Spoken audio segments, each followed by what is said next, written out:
All right, hey guys, welcome. I'm Tim Thackeray. I'm super excited to get to show you around my brand new program design, remote coaching, and online marketing course. We've been running this course for a couple of years now, and it started off just as a small, almost informal uh, way to organize my thoughts and get all these different courses and learning experiences and things we've done from hard knocks time in the field, putting in work to organize it into a way that made sense for me, made sense for our coaching staff. And it's grown now to where we're here together, and I get to show you all the great stuff we're going to do over these next 6 months. So I am going to share my screen here really quickly and show you how this online course is going to go. Again, we used to do just the live trainings and the assignment calls. I've designed this online course to help facilitate deeper dives into material that maybe we don't get to touch on as clearly in a live Q&A and coaching format as we want, or places for you to come back and find specific tools and information again and again and again. Some people need repetition for that. Some people need to be able just to listen to it and not see it. Some people want to get the downloads and be able to read it. So we're trying to cover as many different types of learning profiles, just like we're going to do with our clients along the way, to facilitate you to go from where you are now and help you get to the place where you need to be in 6 months and hopefully sooner. So I'm going to share my screen, give you a quick overview of where we're going and what the course looks like.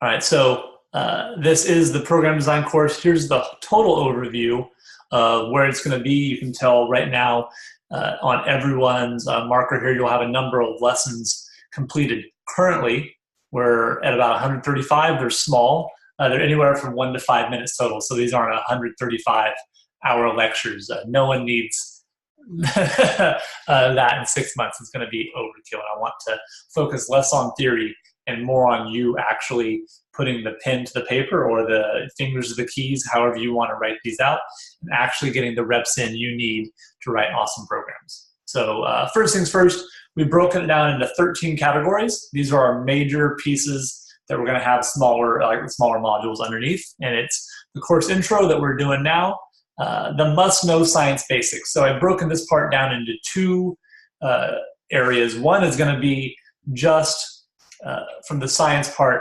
Here's the basic parts we need to know. If you already know them, cool, brush up on it. If not, this will help get you up to speed really, really quickly there. And each one's going to have video and content and downloads with it specifically on these areas. So a sheet of vocabulary and terms that we use commonly, the basic physiology and anatomy pieces we need to know. We're not going to be doctors of PT here for this course. It's not the purpose, but we do need to know, what a femur is might be important in regards to what we're trying to accomplish. After that, we're going to go over exercise selection and movement profiles. So everything from understanding tempo, what an eccentric contraction means on the basic levels, all the way down to creating different exercise selection priorities and hierarchies relative to the skills we're trying to implement, or the tools we're trying to implement, and movement profiles there. Programming cycles, strength systems, all these we're going to break down fully, and I can walk over here and I'll show you a little more of what that means on programming cycles. So we'll break down the full from a microcycle, what a mesocycle and macrocycle are, and we actually break it down further with our avatars to where you're going to be going and creating yearly and quad plans for them. Now, you're not writing out 4 years of workouts for them, but I need you to know where these people theoretically are going to be going through this as you work with them. The strength systems, we've upgraded this part a bunch to make it really clear of how the strength progressions are going to work. So everything from the basic parts of what the strength continuum is, how set structures and rep structures work, and a bunch more pieces there. You can see the show me more piece, to some basic strength programs and actually learning to use how does a linear progression work? How does the Windward cycles work with priorities, with people we're working with?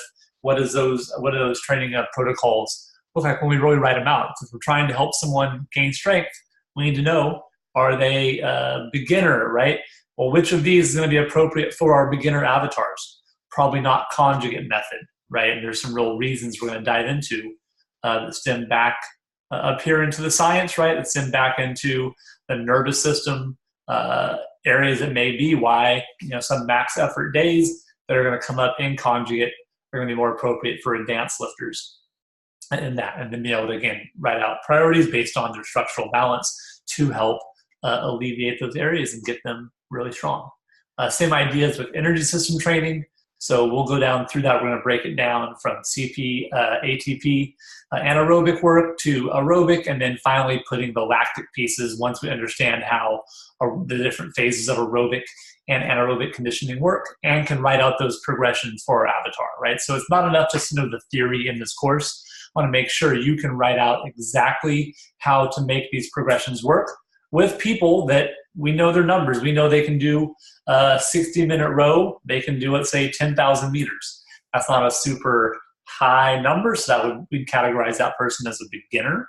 So if they are there, which areas of conditioning are we focusing on, right? Are we focusing on aerobic power, aerobic long conditioning, or aerobic base? How do we subdivide those pieces for these individuals and write progressions they need to move forward, right? And again, eventually once we do those, we can get into lactic work. Same thing for skill development. Relative to each individual we're going to work with, they have different skills they want to implement. Potentially, some may not have that with our avatars. With our bodybuilding avatar, may not be someone who needs a high amount of skill. That's not based on what their goals are. But whole sections here on skill development. Different testing. So we know that when we give a test, what is the point of the test? Are we training? Are we testing? And how do we actually do this and use norms and data to help our individuals move forward in their sports? And that will obviously make sense when we look at our avatars. So we have 8 avatars we're going to use just because of the variety of coaching professionals that we get to work with in this course. Some are more down the mixed modal range. Some work with a whole slate of all type of clients. Some are more sport specific here. So we wanted a broad range of avatars that may need a lot of skill work, that may need a lot of speed, agility, and plyometric work, that may need basic body composition work, etc., and be able to understand how to use all these tools here that we're going to do to get people towards their goals and towards that, and help move them forward and create big engagement with their training with you. And so that's the avatars we're going to break down in really good detail. We'll be using them over and over throughout the course. And finally, the big piece that I think everyone really misses: we can have all the knowledge in the world, we can have all the skills in the world. We don't know how to properly showcase this to people outside your circle and find new people and help engage them in you being a coach, them seeing you as a coach, them trusting you and wanting to learn more, and then finally hiring you to go, yeah, I do believe in this person. I did take some small steps. They took me through their own marketing funnel. We understood what all these pieces are, and now we get there to the end, and we can actually do enrollment, service, and how do we upgrade them? How do we generate referrals from the success stories we do, and what are the actual steps in there? And we're actually going to be teaching you step by step how to do that. You'll have assignments on all of it. Again, I'm not going to hand you a marketing blueprint and go, hey, go market. Here's the theory of what top of the funnel means. Like, cool, we want action steps in this course, and you're going to have things to do every week. So again, that's part of the overview, and the final part is going to be the assignments, live trainings, and recordings. They'll all be stored for you here. So you can go back, review them all. These will be longer format, and these are going to be short format, again, in 1 to 5 minute videos. You can just watch a quick one if you need. These will be the ones where you're on asking questions, going over your assignments, giving you the information for the upcoming assignments we're about to have here. And then finally, yeah, there's a final test. There's no pass-fail per se in this course. It's for learning, right? You don't get continuing education units for doing this course. You get the actual ability to go out and get hired in the field. And that's what I want for you ultimately, is to go do that. And the people who have been really effective and gone through the whole course and applied it and done it have grown their client rosters and grown their business. And that's the end result of this that I want to do, as someone who works in the field myself, that has clients, individual gyms I work with every day, that all this stuff's great. If you can't go out and get hired from it, then who cares? And if you can't go out and actually service them, they're not theory, they're a real person, then who cares? So I want you to actually, the test is just to make sure you know where you're at, and to maybe if there's a hole somewhere, you get some awareness. We can go back and dive deep. That's really the purpose of that. But my big goal here with this course is that at the end, people are hiring you and they're paying you real money, and not just a homie hookup, but they're paying you, and that means you're a professional. All right, so that's the overview of the course. The next steps we're going to go through and break down a little about me. That's always fun to talk about. Finally, outline and important information, and then it's why are you here? That's going to be the basic parts we're going to get going before this course gets started. All right, thanks guys, and again, thanks for being here. Appreciate it.